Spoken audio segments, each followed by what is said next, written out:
Bienvenido, bienvenida a esta inmersión particular que hacemos hoy. Nos metemos en un análisis teológico, bueno, bastante peculiar.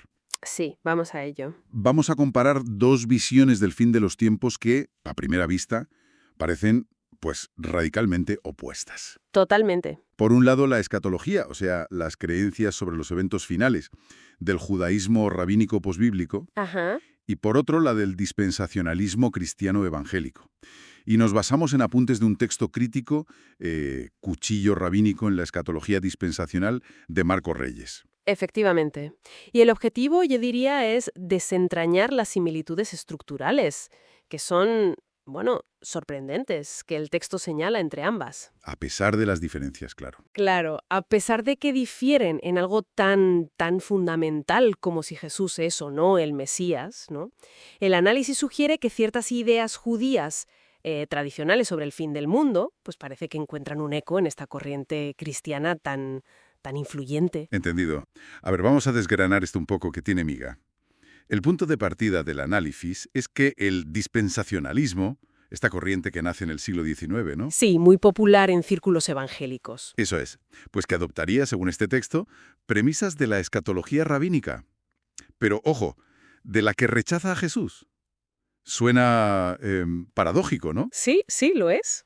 ¿Cuáles son exactamente esas premisas compartidas que señala el texto? Pues mira, aquí es donde la cosa se pone intrigante. El texto da una lista de coincidencias estructurales que, la verdad, llaman la atención. A ver, Según el análisis, ambas visiones, la rabínica posbíblica y la dispensacionalista, esperarían, uno, la reconstrucción física, literal, de un tercer templo en Jerusalén. literal. Literal, sí. Dos, una paz mundial también literal, geopolítica, muy concreta. Tres, la restauración de un reino davídico aquí en la tierra.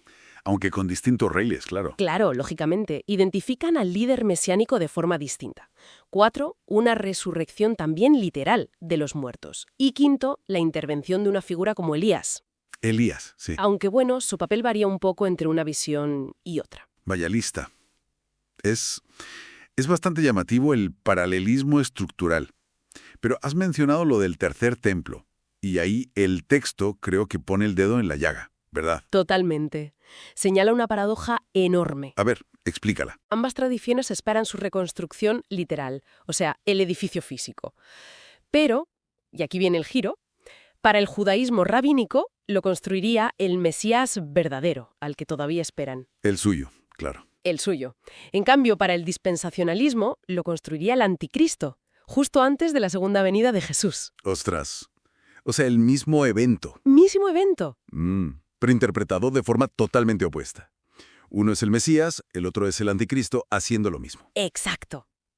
Esa es la paradoja central que subraya el análisis. Es tremendo si lo piensas. Sí, da que pensar. Y las similitudes no acaban ahí, ¿eh? El texto también menciona la figura de Elías, que aparece en los dos escenarios. Sí, lo mencionaste antes. Como precursor del Mesías en el judaísmo, o como uno de los dos testigos proféticos del Apocalipsis, según la lectura dispensacionalista. Dos papeles distintos, pero la misma figura clave al final. La misma figura. Y incluso, fíjate, apunta a una convergencia que a mí me parece muy llamativa. La idea de que volver a observar la Torá, la ley mosaica, tendría cierta relevancia en los tiempos finales. Pero eso sí que choca frontalmente, ¿no? Con la visión cristiana más, digamos, estándar. Claro. Sobre todo desde Pablo, la reforma a la salvación, por gracia mediante la fe en Cristo, que su sacrificio es suficiente y definitivo, ¿no?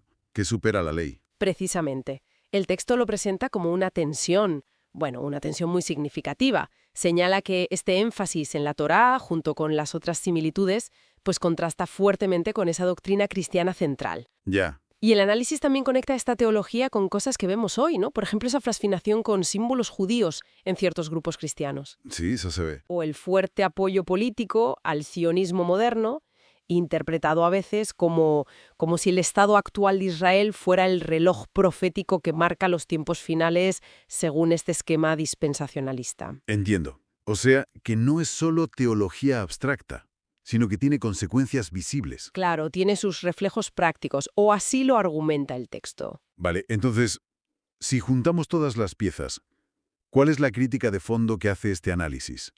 la imagen final que nos deja? Pues la crítica fundamental que expone el texto, y es bastante dura, es que al adoptar estas estructuras de la escatología rabínica, estructuras que, insiste el autor, se solidificaron después del rechazo de Jesús, O sea, como reacción, en parte. podría interpretarse así, sí, pues que el dispensacionalismo provocaría varios problemas teológicos serios desde una perspectiva cristiana, digamos, más tradicional. ¿Cómo cuáles? Primero, una ruptura con la interpretación centrada en Cristo, la cristocéntrica, del Nuevo Testamento. Segundo, una división un poco artificial, dice el texto, entre Israel y la Iglesia, como si fueran dos pueblos separados en el plan de Dios. Ya, en lugar de una continuidad. Eso es. Y tercero, y quizás lo más grave para esta crítica, una relativización de la obra de Cristo en la cruz, como si no fuera el evento culminante y totalmente suficiente. Vaya. El argumento es que, al final, todo esto debilita el testimonio de que Jesús ya cumplió las promesas mesiánicas del Antiguo Testamento. Entiendo. Entonces, la conclusión del texto es que, bueno, casi irónicamente, Sí, hay una ironía ahí. al compartir este esqueleto de eventos futuros, ¿no?, este marco estructural, ambas teologías, la rabínica posbíblica y la dispensacionalista, acaban describiendo una figura central, sea el Mesías esperado o el anticristo temido, que hace cosas muy parecidas. Exacto. Reconstruye el templo, establece una paz terrenal y, bueno, en el caso del anticristo dispensacionalista, además, persigue a los cristianos. Mismas acciones, valoración opuesta. Correcto, tal cual. Y esto nos lleva a la reflexión final que propone el material que hemos estado viendo. Que es la parte para que la gente se quede pensando, ¿no? Justo. Plantea una cuestión importante.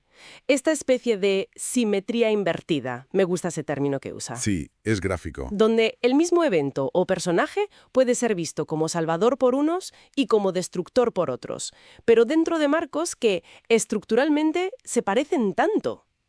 ¿Qué nos dice eso sobre la coherencia interna de esos propios marcos? Buena pregunta. Y sobre todo, ¿qué nos dice sobre cómo se relacionan con la figura central del cristianismo, Jesucristo, tal como lo presenta el Nuevo Testamento, que afirma ser la clave para interpretar toda la historia de la salvación? Claro, si el Nuevo Testamento presenta a Jesús como el cumplimiento, y estas otras visiones inspiran eventos que parecen rehacer o complementar esa obra, ahí hay una tensión fuerte. Exacto. Es sin duda un punto que invita a una reflexión más profunda y crítica sobre cómo interpretamos las profecías y el plan de Dios.